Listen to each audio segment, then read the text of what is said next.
नमस्कार मंडळी, मी प्रेषित चकुले आपल्या सर्वांचे कृषी संस्कृती उत्तम संस्कृती या यूट्यूब चॅनलमध्ये स्वागत करतो। तर मंडळी आज आपण आलेलो आहे मिरची पिकामध्ये।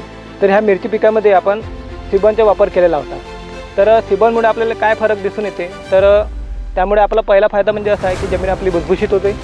त्यानंतर दुसरा फायदा म्हणजे असा आहे की आपल्या जमिनीमध्ये जे सूक्ष्मजीव आहे ते सूक्ष्मजीवांची वाढ होते।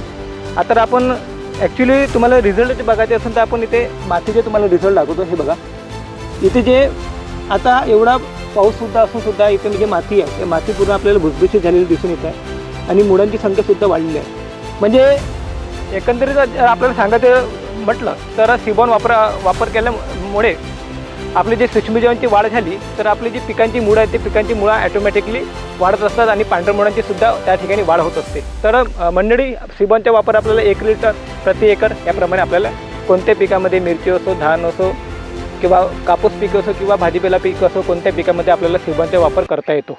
धन्यवाद।